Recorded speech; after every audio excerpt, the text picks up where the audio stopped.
day, everybody. How are you? Morning Talks with Ro is right around the corner. Good morning, everybody. How are you?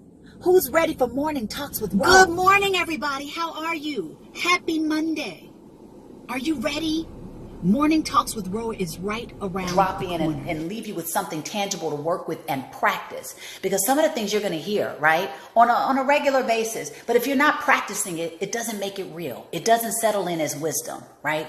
It doesn't serve you the way that it could serve you if you use the tools. You got to work this stuff. It's one thing to talk about it, right? It's one thing to be lip service. It's another thing to actually implement this into your life. Where you at? Hey! Y'all ready to level up with Morning Talks with Ro? Here we go. 5, 4, 3, 2, 1.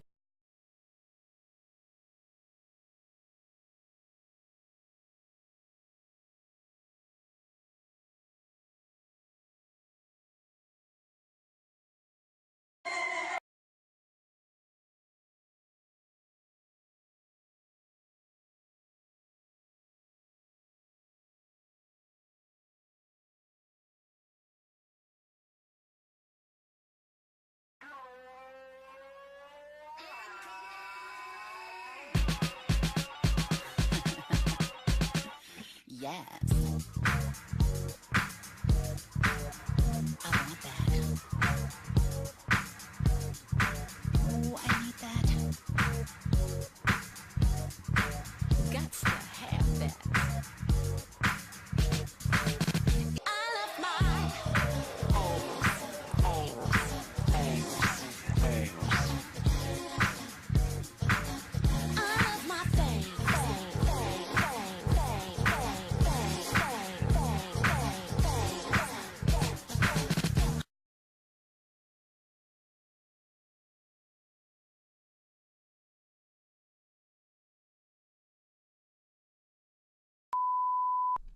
When soul singer and black activist Sam Cooke wrote the lyrics to his song, "A Change Is Gonna Come," it was very direct and to the point.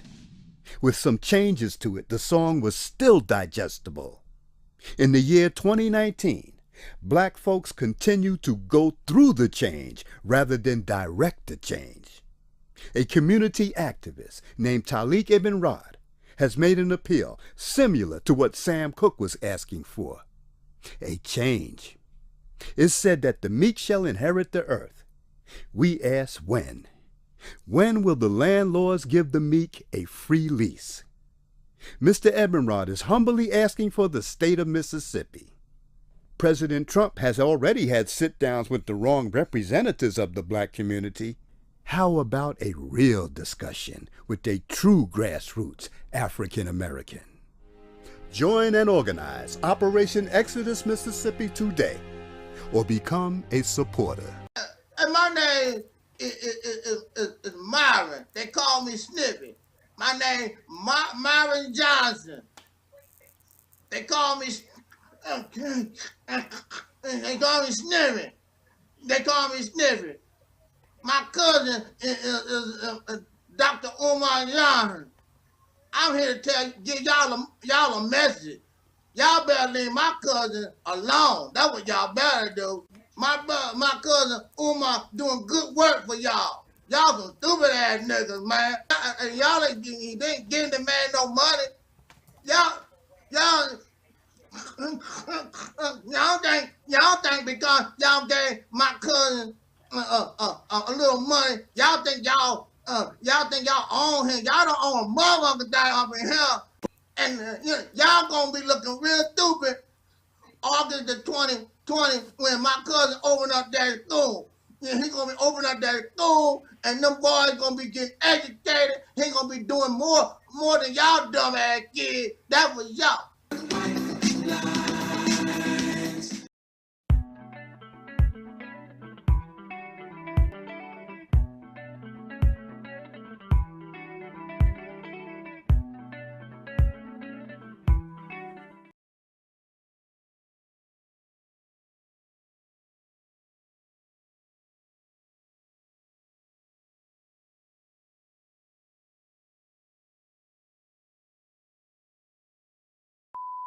Free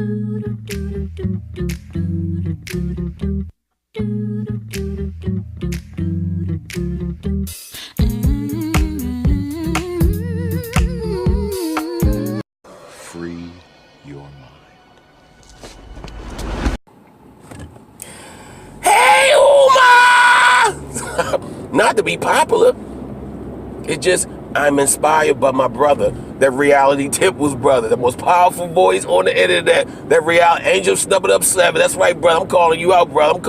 I'm building you. I'm putting you out there, brother. I'm shouting you out. That's my inspiration. I gotta do what I need to do. So yeah. So you ever wonder why like this sucker always talk about black boy this and black boy that? See, he give you a combination of Nuwapian pedophile ideology. That's what it is. Then he mix in some, check it out, brothers and sisters. He mixed in some of my sisters, like Queen Joyce DeGury, post-traumatic slave syndrome. Like he stole, like stolen legacy, like what was it, George James? They stolen legacy, the Greek stole from the Egyptian mystery system. See, I know my stuff. I know my Afrocentral history and all that, or lectures. I know that, brothers and sisters. I've been around it almost all my life. I've been around the NOI since I was like 6 or 7. It's nothing new to me. Oh my God. All right, getting to the point. Yeah, that guy, he ain't nothing but old legacy thief, that old Umar Johnson. See, if I was born in the 90s, then he would have something over me.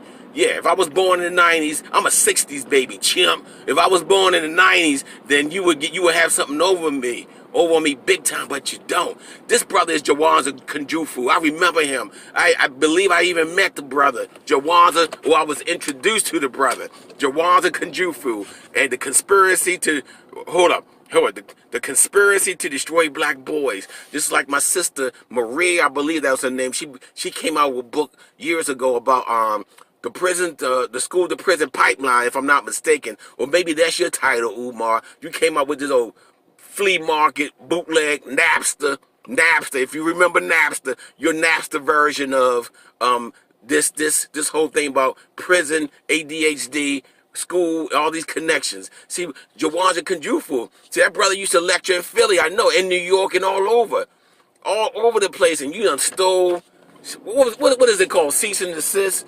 You done stole that guy's information, all his research, like you stole my sister Joyce DeGury.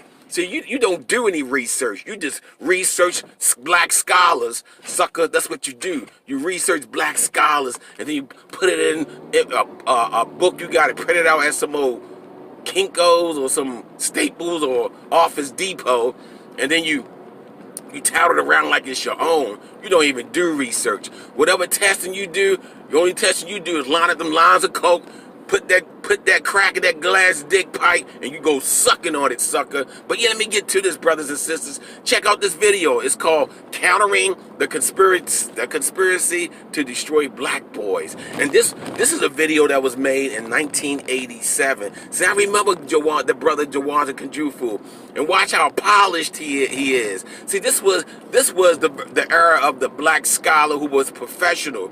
This crap you all see, these suckers up in Harlem and all over the place, all they do is call each other cool nigga, cool nigga, cool nigga, and they dress in a hip-hop fashion, and then the worst thing of it all, they call themselves doctors, and then they brag about scholarship and teaching, and here these guys been in prison, smoking crack, dealing in crack, abusing women and kids, having mixed babies and all this stuff, and then they get online and talk about, call them black women, the black woman is God, and then turn around and call her a maggot and a bitch and a coon, a bitwinch, and all these other racist names that the white man came up. So much for black scholarship, suckers. Let me play this video. But yeah, this old Umar Johnson stole from his brother Jawanza Kunjufu, stole from that sister Maria, I forget her name, but she came out with that book too that's related to black boys in school and in prison, and it's definitely stole from Joyce DeGury. Let me play this video for you, brothers and sisters.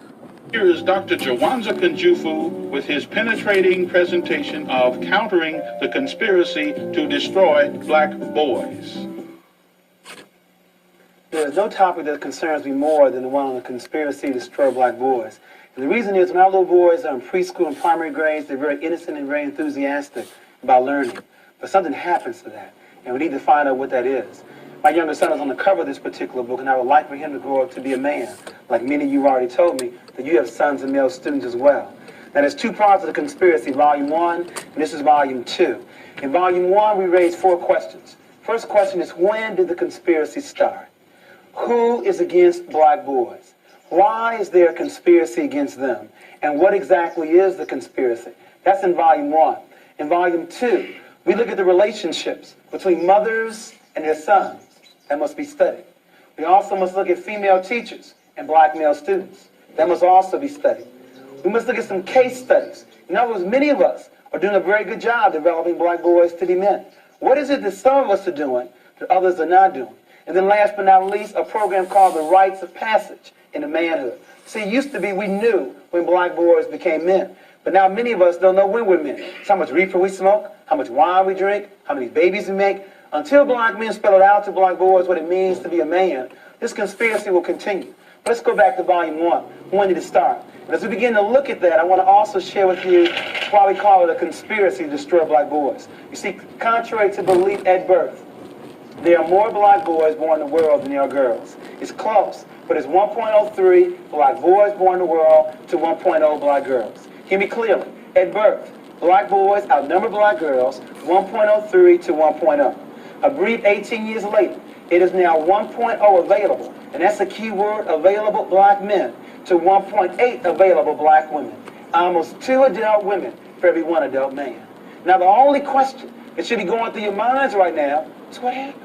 We keep raising the wrong question. We keep asking, why do black men hang on corners? Why do black men lack direction? Well, if you ask this question, you're asking the question 18 to 30 years too late.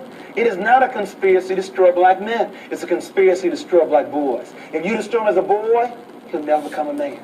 And I can look around the room and tell you know where are they. If they are not available to black women, where are they? Call the roll. In jail, there are 329,000 brothers in prison right now. 1 of every 4 brothers will go to prison. Where else? Or death. There's numerous ways that we die. There's homicide, suicide, drugs, war, high blood pressure, and the leading killer among black men, lung cancer. Our love for cigarettes, especially cool. Smoke them all day long, die the exact same way. Cool. Where else? We have prison, death. What else to make us unavailable to black women? Yes, homosexuality. As you said earlier, 1 of every 9 men in this country are homosexual. Where else? Yes. Hospitalized, institutionalized. Okay, so institutionalization, and there's not only in terms of hospitals, but also mental institutions, and of course, when they get released, many times being homeless. There's still one other large popular area. Themby? They marry white women. Okay, interracial marriages. Now I want to pause there for a moment. Brothers and sisters, I want you to check out that brother or that elder, Jawanza Kunjufu. He's an elder to you all. I'm not sure if that brother is still around. I remember that brother from the 80s when he used to do that lecture tour. Similar to what Boyce Watkins is trying to do, a black agenda tour. See, these guys are nothing but perpetrators, hypocrites, suckers, chitlins. Yeah, chitlins. I almost said the coon word. I don't even say coon, but I've been checking out these videos so much, I almost slipped up and say coon. Once in a while, I will say the N-word, just to preface my words, so a certain sucker named Umar Johnson will know where I'm coming from. See, certain language I use in my videos, I'm sending you little clues or in your windows out there to Mr. Pan-African himself, so he would know how I get down. And you all might not understand what I'm saying, but that old sucker, he knows what I'm talking about. But notice how that brother Jawanza Kunjufu mentioned all those issues that's related to the black man, or the conspiracy to destroy the black boy, in which the black boy would never become a man, in which the black boy would never become a man, would never be able to be a father or a husband or a significant role model in the black community. See, Umar Johnson just stole his brother's work. See, his brother mentioned case studies. I believe, along with case studies, he would have mentioned longitudinal studies, independent studies, sampling populations, and so forth, doing the research, something that Umar Johnson doesn't do. He goes around, snatch up videos from YouTube, and then he puts it in a book, or distill information right out of these scholars' books, and then he put it in his own. He started talking about ADHD and prison, school to prison pipeline nonsense. He doesn't do no research. He doesn't even test nobody. You don't even see nothing significant in what this sucker has done. He got a book. He got hold on. He got a book. He has some action figures out there. He has some pillows. T-shirts, hoodies, and hats. And the one time he was trying to sell some old stinking ass Jordans or some Nikes or something. That guy's a chump. That guy's running a chitlin circuit on y'all. Ain't nothing like, remember Roots? Remember that series Roots? Chicken George? That Umar Johnson ain't nothing but a chitlin George. All he does is pervert things. But notice how the scholar, that brother Jawan, mentioned how he mentioned homosexuality, interracial marriage, and these are the issues that facing black men or partake or contribute to the destruction of the black man, the black family, the black neighborhood, the black community. Notice how he mentioned that, and he did it in a professional way. Umar Johnson perverts things. Umar Johnson come right out of the back and say, you effing gays ain't shit. You biracials ain't shit. You white people ain't shit. That's what he says. And then he turn around, be shaking hands with the white man. Or going to the white man institutions, be getting that white man's money. And then he come out and ridicule and scold people for associating with white people. When he went to that white Chambersburg school, when he went to that white college called Millersville, when he's in the picture shaking hands with white women with the flat asses. You guys are chimps. I'm always gonna call you suckers out. You guys are hoes. You ain't nothing. See, if I didn't know, and somebody say stay on this sucker's neck, I haven't even begun to stay on this sucker's neck. Wait till I start putting like 8 to 10 videos out a day. I can go all day, make marathons of videos on this chimp. That's all he is. He ain't nothing but a chimp, a thief. Then he up here calling people out like he a sure enough gangster. Sucker, you ain't from no streets. You up there in Philly. You over there in Philly. My stronghold is Philly, D.C., Baltimore, New York, and Jersey, and some of Connecticut, sucker. Or I don't even want to have to talk about North Carolina and VA and South Carolina, sucker. Don't let me go to Alabama. Don't let me go to Texas. You get, sucker, you ain't nothing but a chump. You up here stealing all this scholar work and presenting it as your own.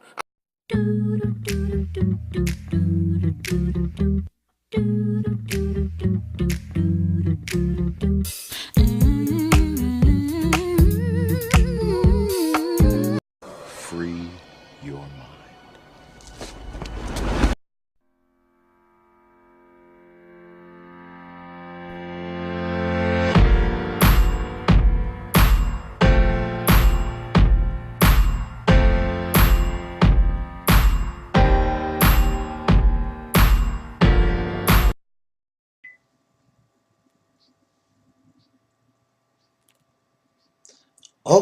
Okay. Are we on the air? I hope so. I don't want to do this. I don't want to do a second take.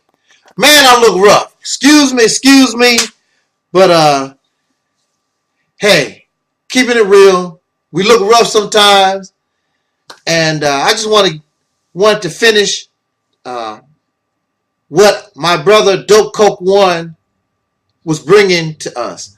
Now, brother Dope Coke One was bringing to us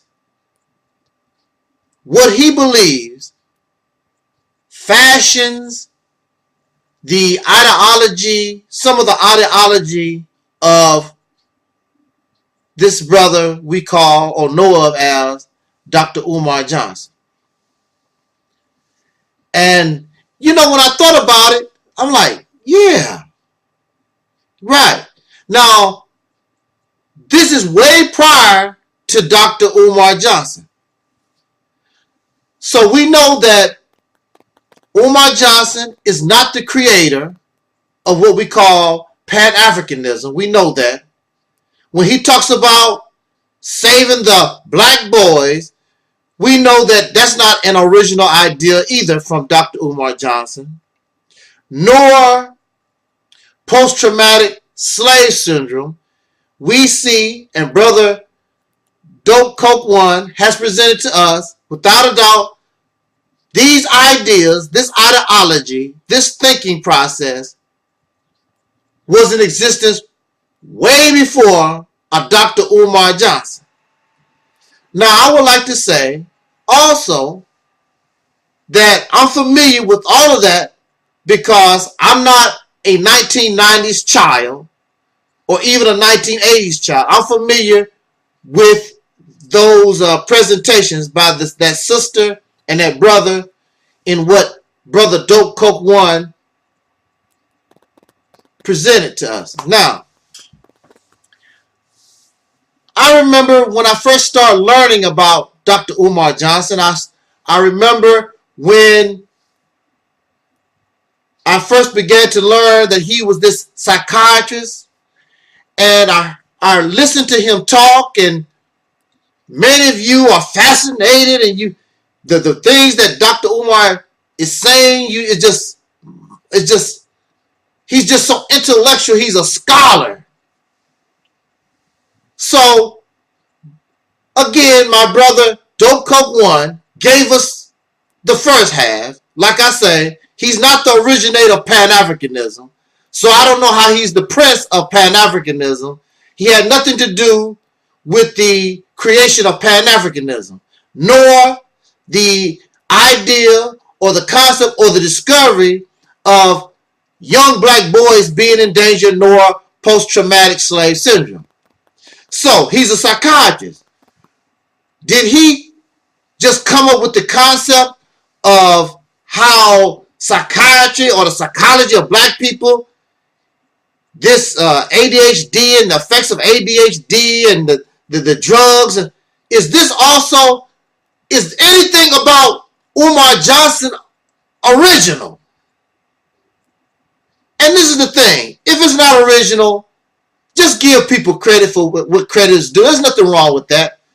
You can still be you, like Michael Jackson. Michael Jackson was influenced by James Brown, and what's that brother?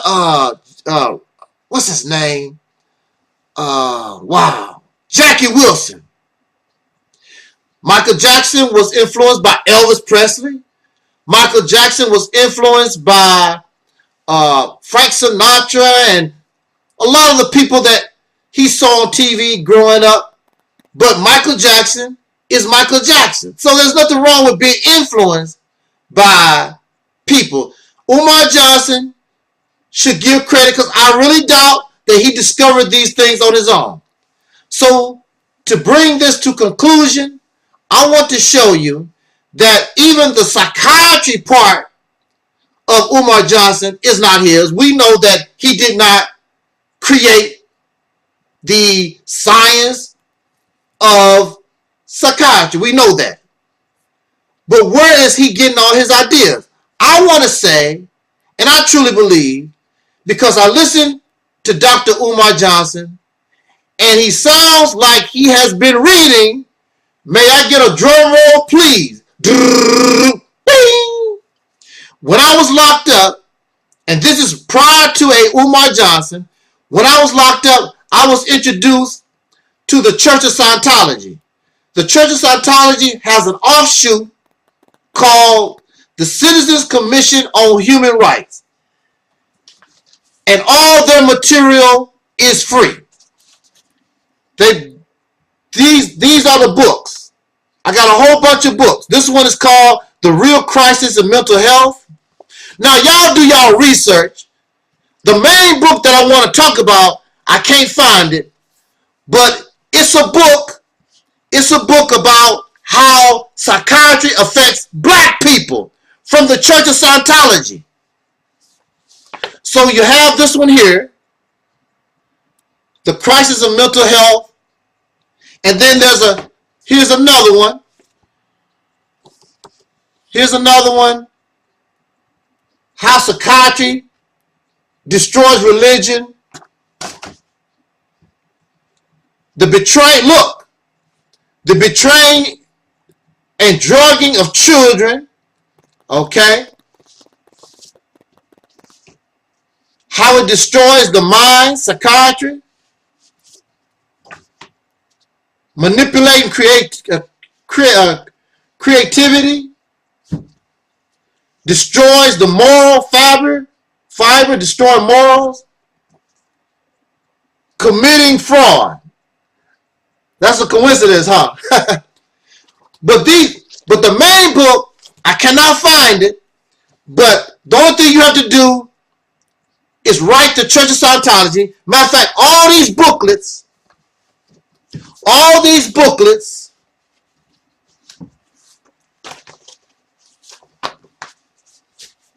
just write the Church of Scientology, not the Church of Scientology, the Citizens Commission on Human Rights. You get all these booklets, and there's another booklet talking about how psychiatry affects black people, African Americans. If you read all this material, whoo, man, if you read all this material, you will come to the conclusion, like me, that Dr. Umar Johnson has been reading all this information gotten from the Citizens Commission on Human Rights. Now let me see if they have if there's a copyright on this stuff. Let me see if there's a copyright. I don't see a copyright. Let me see.